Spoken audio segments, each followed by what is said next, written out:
बृहस्पतिवार व्रत की विधि। इस दिन बृहस्पतिश्वर महादेव जी की पूजा होती है। दिन में एक समय ही भोजन करें, पीले वस्त्र धारण करें, पीले पुष्पों को धारण करें। भोजन में चने की दाल का होना चाहिए, नमक नहीं खाना चाहिए। पीले रंग का फूल, चने की दाल, पीले कपड़े तथा पीले चंदन से पूजा करनी चाहिए। पूजन के पश्चात कथा सुननी चाहिए। इस व्रत के करने से बृहस्पति जी अति प्रसन्न होते हैं। प्राचीन समय की बात है, भारत में एक राजा राज्य करता था। वह बड़ा प्रतापी तथा दानी था। वह नित्य प्रति मंदिर में भगवत दर्शन करने जाता था। वह ब्राह्मण और गुरु की सेवा किया करता था। उसके द्वार से कोई भी याचक निराश होकर नहीं लौटता था। वह प्रत्येक गुरुवार को व्रत रखता एवं पूजन करता था। हर दिन गरीबों की सहायता करता था। परंतु यह सब बातें उसकी रानी को अच्छी नहीं लगती थी। वह न व्रत करती और न किसी को एक पैसा भी दान में देती थी। वह राजा से भी ऐसा करने को मना किया करती थी। एक समय की बात है कि राजा शिकार खेलने वन को चले गए। घर पर रानी और दासी थी। उस समय गुरु बृहस्पति साधु का रूप धारण कर राजा के दरवाजे पर भिक्षा मांगने आए। साधु ने रानी से भिक्षा मांगी तो वो कहने लगी, हे साधु महाराज, मैं इस दान और पुण्य से तंग आ गई हूँ। इस कार्य के लिए तो मेरे पति देव ही बहुत हैं। अब आप ऐसी कृपा करें कि सारा धन नष्ट हो जाए तथा मैं आराम से रह सकूं। साधु रूपी बृहस्पति देव ने कहा, हे देवी, तुम बड़ी विचित्र हो। संतान और धन से कोई दुखी नहीं होता, इसको सभी चाहते हैं। पापी भी पुत्र और धन की इच्छा करता है। अगर तुम्हारे पास धन अधिक है तो भूखे मनुष्यों को भोजन कराओ, प्याओ लगवाओ, ब्राह्मण को दान दो, धर्मशालाएं बनवाओ, कुआं, तालाब, बावड़ी, बाग बगीचे आदि का निर्माण कराओ तथा निर्धनों की कुंवारी कन्याओं का विवाह करवाओ, साथ ही यज्ञ आदि कराओ। इस प्रकार के कर्मों से आपके कुल का और आपका नाम परलोक में भी सार्थक होगा एवं तुम्हें भी स्वर्ग की प्राप्ति होगी। परंतु रानी साधु की इन बातों से खुश नहीं हुई। उसने कहा, हे साधु महाराज, मुझे ऐसे धन की आवश्यकता नहीं जिसको मैं अन्य लोगों को दान देती फिरूं तथा जिसको रखने और संभालने में ही मेरा सारा समय नष्ट हो जाए। साधु ने कहा, हे देवी, यदि तुम्हारी ऐसी ही इच्छा है तो जैसा मैं तुम्हें बताता हूँ वैसा ही करना। बृहस्पतिवार के दिन घर आंगन को गोबर से लेपना, अपने केसों को पीली मिट्टी से धोना, केसों को धोते समय स्नान करना, राजा से कहना वह हजामत करवाए, भोजन में मांस मदिरा खाना, कपड़े धोबी के यहाँ धुलने देना। इस प्रकार 7 बृहस्पतिवार करने से तुम्हारा सारा धन नष्ट हो जाएगा। यह कहकर साधु महाराज रूपी बृहस्पति देव अंतर ध्यान हो गए। रानी ने साधु के कहने के अनुसार 7 बृहस्पतिवार तक वैसा ही करने का विचार किया। साधु के बताए अनुसार कार्य करते ही वे केवल 3 बृहस्पतिवार ही बीते थे कि उसकी समस्त धन संपत्ति नष्ट हो गई। भोजन के लिए दोनों समय परिवार तरसने लगा था, सांसारिक भोगों से दुखी रहने लगा। तब राजा रानी से कहने लगा, हे रानी, तुम यहाँ पर रहो, मैं दूसरे देश को जाता हूँ, क्योंकि यहाँ पर मुझ सभी मनुष्य जानते हैं, इसलिए मैं यहाँ पर कोई काम नहीं कर सकता। मैं अब परदेश जा रहा हूँ, वहाँ कोई काम धंधा करूंगा, शायद हमारे भाग्य बदल जाए। ऐसा कहकर राजा परदेश चला गया। वह वहां जंगल से लकड़ी काट कर आता और शहर में बेचता। इस तरह जीवन व्यतीत करने लगा। इधर राजा के बिना रानी और दासियां दुखी रहने लगी। किसी दिन भोजन मिलता और किसी दिन जल पीकर ही रह जाती। एक समय रानी और दासियों को 7 दिन बिना भोजन के व्यतीत करने पड़े। तो रानी ने अपनी दासी से कहा, हे दासी, यहाँ पास के ही नगर में मेरी बहन रहती है, वह बड़ी धनवान है, तुम उसके पास जाओ और वहां से 5 से बेचड़ मांग कर ला, जिससे कुछ समय के लिए गुजारा हो जाएगा। दासी रानी की बहन के पास गई। रानी की बहन उस समय पूजा कर रही थी। बृहस्पतिवार का दिन था। दासी ने रानी की बहन से कहा, हे रानी, मुझे आपकी बहन ने भेजा है, मुझे 5 से बेचड़ दे दो। दासी ने यह बात अनेक बार कही, परंतु रानी की बहन ने कोई उत्तर नहीं दिया, क्योंकि वह उस समय बृहस्पतिवार की कथा सुन रही थी।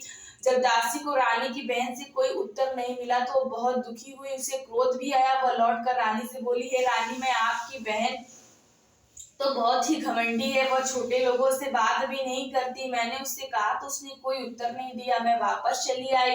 रानी बोली, हे दासी, उसमें उसका कोई दोष नहीं है। जब जब बुरे दिन आते हैं तब कोई सहारा नहीं देता, अच्छे बुरे का पता विपत्ति में ही लगता है, जो ईश्वर की इच्छा होगी वही होगा, यह सब हमारे भाग्य का दोष है। उधर रानी की बहन ने सोचा कि मेरी बहन की दासी आई थी परंतु मैं उससे नहीं बोली, इससे वह बहुत दुखी हुई होगी। यह कथा सुन और विष्णु भगवान का पूजन समाप्त कर वो अपनी बहन के घर आई और कहने लगी, हे बहन, मैं बृहस्पतिवार का व्रत कर रही थी, तुम्हारी दासी हमारे घर गई थी परंतु जब तक कथा होती है तब तक हम लोग न उठते हैं और नहीं बोलते हैं, इसलिए मैं नहीं बोली। कहो दासी क्यों गई थी? रानी बोली, बहन, हमारे घर अनाज नहीं था, वैसे तुमसे कोई बात छिपी नहीं है, इस कारण मैंने दासी को तुम्हारे पास 5 से बेजर लेने के लिए भेजा था।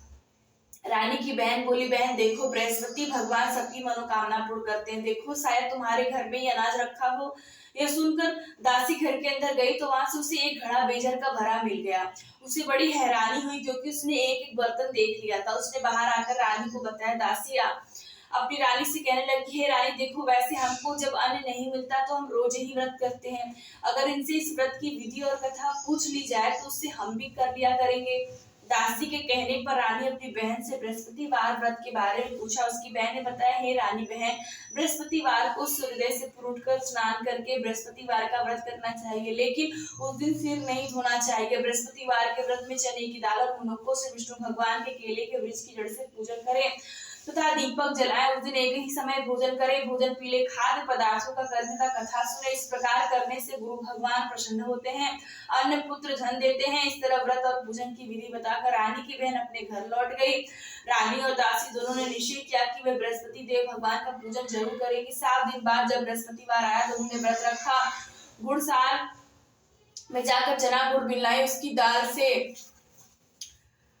दाल से केले की जड़ में विष्णु भगवान का पूजन किया। भोजन कहाँ से आए? दोनों बड़ी दुखी हुई, परंतु उन्होंने व्रत किया था, इस कारण बृहस्पति देव भगवान प्रसन्न थे। वे एक साधारण व्यक्ति के रूप में 2 थाल में सुंदर पीला भोजन लेकर आए और दासी को देकर बोले, हे दासी, यह भोजन तुम्हारे और रानी के लिए है, तुम दोनों करना। दासी भोजन पाकर बड़ी प्रसन्न हुई और रानी से बोली, रानी जी भोजन कर लो। रानी को भोजन आने के बारे में कुछ पता नहीं था, इसलिए वो दासी से बोली, जा तू ही भोजन कर, क्योंकि हमारी व्रत में हंसी उड़ाती है। दासी बोली, एक व्यक्ति अभी भोजन दे गया है। रानी कहने लगी, वह भोजन तेरे लिए दे गया होगा, तू ही भोजन कर। दासी ने कहा, वह व्यक्ति हम दोनों के लिए 2 थालों में भोजन दे गया है, इसीलिए मैं और आप दोनों ही साथ साथ भोजन करेंगे। फिर दोनों ने गुरु भगवान को नमस्कार कर भोजन प्रारंभ किया।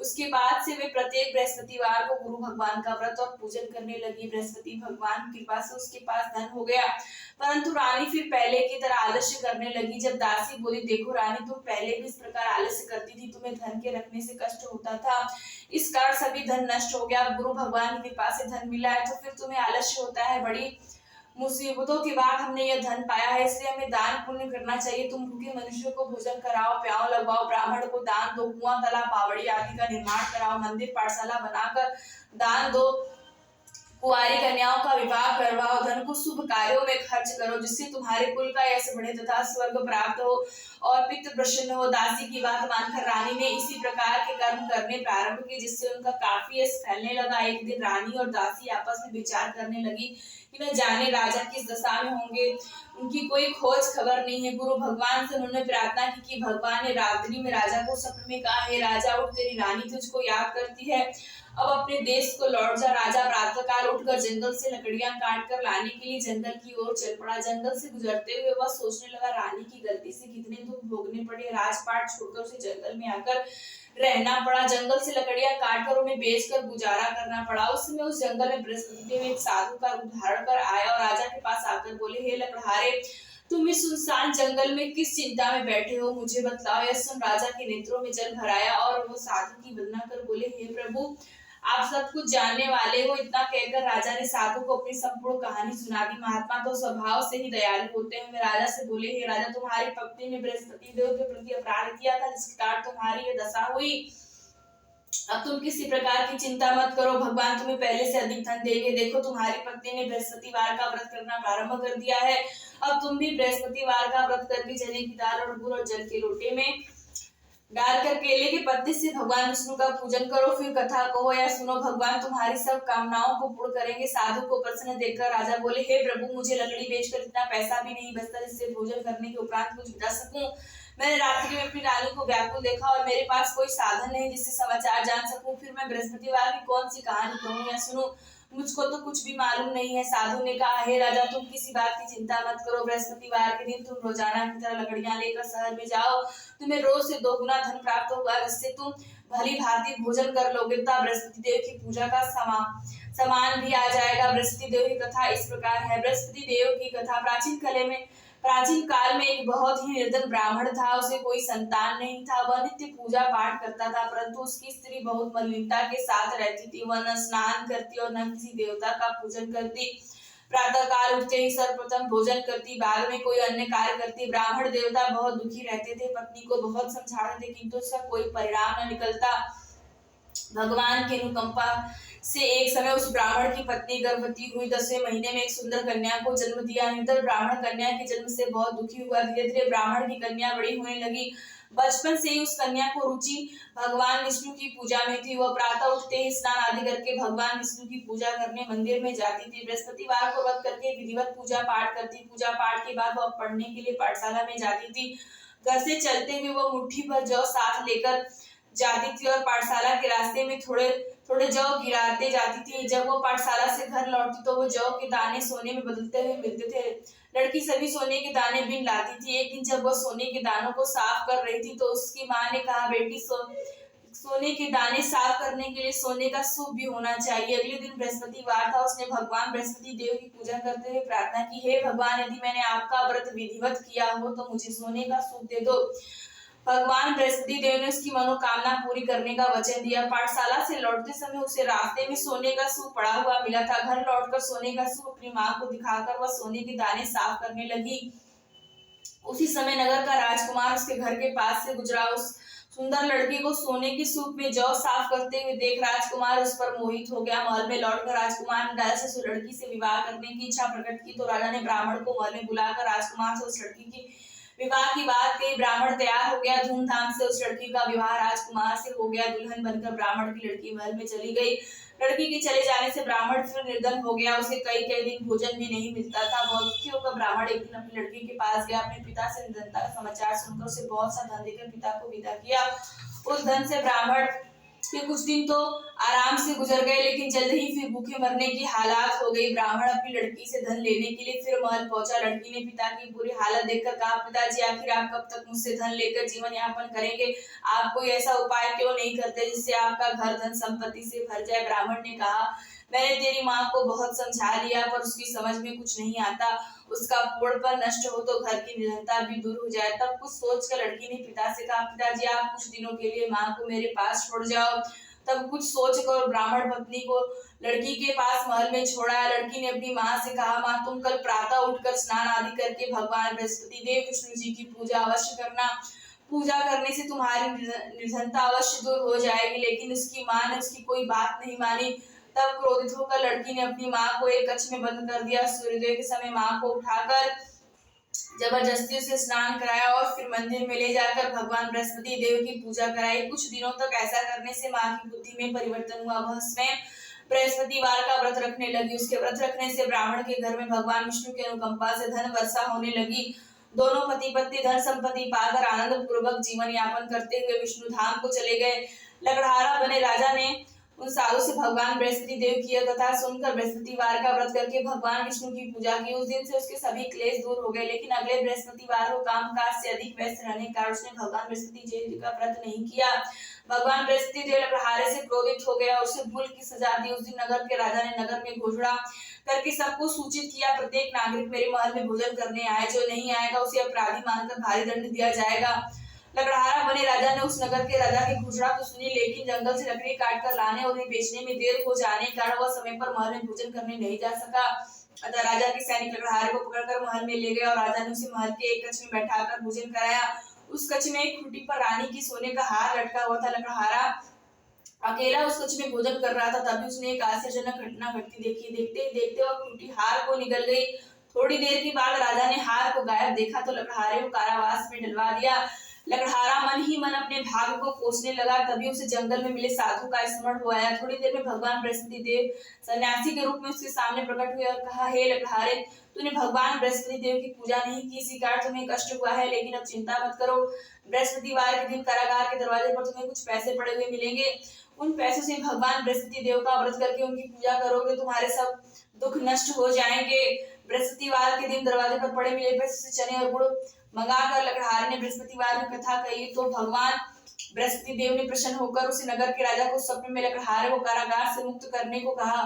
सुबह राजा ने अपने कक्ष में आकर देखा तो खूंटी पर रानी का हार टंगा हुआ था। राजा ने लकड़हारे को मुक्त कर दिया और उसे धन और आभूषण देकर विदा किया। लकड़हारा बना राजा उस नगर से चलकर अपने नगर में पहुंचा तो उस नगर में कुएं, धर्मशालाएं, बाग बगीचे देखकर बहुत प्रसन्न हुआ। राजा ने किसी से पूछा, ये कुएं, धर्मशालाएं किसने बनवाई हैं? सबने उसे बताया कि ये सब रानी और उसकी दासी ने बनवाए हैं। राजा महल में पहुंचा तो रानी ने उसका भव्य स्वागत किया। तब राजा ने निश्चय किया कि सप्ताह में एक बार तो सभी बृहस्पति देव का व्रत तथा पूजन करते हैं, परंतु मैं प्रतिदिन व्रत किया करूंगा तथा दिन में 3 बार कथा कहा करूंगा। अब राजा हर समय दुसाले में चने की दाल बांधे रहता था, दिन में 3 बार बृहस्पति देव की कथा कहता। कुछ दिनों के बाद राजा को अपनी बहन की याद आई। एक दिन घोड़े पर सवार होकर राजा अपनी बहन से मिलने चल दिया। अभी राजा नगर के बाहर पहुंचा ही था कि उसने कुछ लोगों को एक शव ले जाते हुए देखा। राजा को स्मरण हो आया कि आज उसने किसी को बृहस्पतिवार की व्रत कथा नहीं सुनाई है। राजा ने उन लोगों से रोक कर कहा कि भाइयों, अब शव को ले जाने से पहले मुझसे बृहस्पतिवार की कथा सुन लो। लोगों ने राजा पर क्रोधित होते हुए कहा, तुम पागल तो नहीं हो? लेकिन कुछ बड़े बूढ़े लोगों ने कहा, अच्छा भाई, साथ में चलते चलते तुम अपनी कथा भी सुना लो। राजा ने चलते हुए आधी कथा ही सुनाई थी कि शव हिलने लगा। राजा की पूरी कथा सुनते ही शव उठकर बैठ गया। लोगों ने हैरानी से दांतों तले उंगली दबाई और अगले बृहस्पतिवार से भगवान बृहस्पति देव का व्रत करने तथा कथा सुनने का निश्चय कर लिया। घोड़े पर सवार राजा चलते हुए एक किसान के पास पहुंचा। किसान अपने खेत में हल चला रहा था। राजा ने कहा, अरे भाई, मुझसे बृहस्पतिवार की कथा सुन लो। किसान झुलाकर बोला, अरे भाई, देख नहीं रहे हो, जितनी देर तक तुम्हारी कथा सुनूंगा उतनी देर में तो पूरे खेत में हल चला लूंगा। राजा निराश होकर चलने लगा। तभी किसान के बैल लड़खड़ाकर जमीन पर जा गिरे। किसान के पेट में भी जोरों का दर्द होने लगा। उस किसान की पत्नी जब खाना लेकर आए तो उसने किसान के इस बारे में पूछा तो किसान ने घुड़सवार की पूरी कहानी सुनाई। किसान की पत्नी दौड़ते हुए राजा के पास पहुंचकर हाथ जोड़कर बोली, भैया, मैं तुम्हारी कथा सुनने को तैयार हूँ। राजा ने उसके साथ खेत पर पहुंचकर बृहस्पतिवार की कथा सुनाई। तभी बैल उठकर खड़े हो गए। किसान के पेट का दर्द भी तुरंत ठीक हो गया। राजा अपनी बहन के घर पहुंचा तो उसकी बहुत आवभगत हुई। अगले दिन सुबह उठकर राजा ने देखा घर के सभी लोग भोजन कर रहे हैं। किसी भूखे को बृहस्पतिवार की कथा सुनाए बिना राजा भोजन नहीं करता था। उसने बहन से कहा, बहन, क्या घर में कोई ऐसा व्यक्ति है जिसने अभी तक भोजन न किया हो? उसकी बहन बोली, भैया, हमारे घर में तो क्या पूरे नगर में कोई ऐसा व्यक्ति नहीं मिलेगा जिसने सुबह सुबह भोजन न किया हो। तब राजा ने बहन के घर से निकलकर उस नगर में बिना भोजन किए हुए व्यक्ति की तलाश करने लगा। एक गरीब के घर में उसका बेटा बीमार होने के कारण भूखा रह गया था। राजा ने उसको जाकर बृहस्पतिवार की कथा सुनाई। कथा सुनते सुनते गरीब का बीमार बेटा बिल्कुल ठीक हो गया। सबने राजा की बहुत प्रशंसा की। एक दिन राजा अपनी बहन से कहा, बहन, अब हम अपने घर जाना चाहते हैं, तुम भी हमारे साथ चलो, कुछ दिन वहां रहकर लौट आना। राजा की बहन अपनी सास से पूछा तो सास ने ताने देते हुए कहा, बहू, मायके जाना तो अकेली जाना, मेरे पोते को नहीं ले जाना। तुम्हारे भाई की कोई संतान नहीं है, कहीं तुम्हारे भाई मेरे पोते पर कोई जादू टोना न कर दे। दूसरे कक्ष में बहन की सास की बातें सुनकर राजा दुखी मन से अकेला ही अपने नगर को लौट आया। रानी ने राजा से कहा, आप तो अपनी बहन को साथ लाने की बात कह गए थे, फिर बहन को साथ क्यों नहीं लाए? तब राजा ने दुखी होते हुए कहा, रानी, हम निसंतान, इसलिए हमारे कोई घर आना पसंद नहीं करता। रानी ने राजा को समझाया, हे प्राणनाथ, हमें बृहस्पति देव ने सब कुछ दिया है, अब भगवान बृहस्पति देव हमें संतान भी अवश्य देंगे। बृहस्पतिवार को विधिवत व्रत करते हुए राजा रानी ने भगवान बृहस्पति देव से संतान के लिए प्रार्थना की। कुछ दिनों के बाद उन्होंने सपने में दर्शन देते हुए कहा, हे राजन, तेरी मनोकामना अवश्य पूरी होगी। 1 सप्ताह बाद ही रानी गर्भवती होगी। 10वें महीने रानी एक सुंदर पुत्र को जन्म दिया। राजा रानी जीवन पर्यंत बृहस्पतिवार का व्रत करते रहे। उनके घर में धन की वर्षा होती रही। इसी तरह आनंद पूर्वक जीवन यापन करते हुए राजा रानी भगवान बृहस्पति देव की अनुकंपा के मोक्ष प्राप्त करके सीधे बैकुंठ धाम को पहुंच गए। बृहस्पतिवार को विधिवत व्रत करके जो स्त्री पुरुष भगवान विष्णु की पूजा करते हैं, भगवान उनकी सभी मनोकामनाएं पूरी करते हैं। इति श्री बृहस्पति व्रत कथा।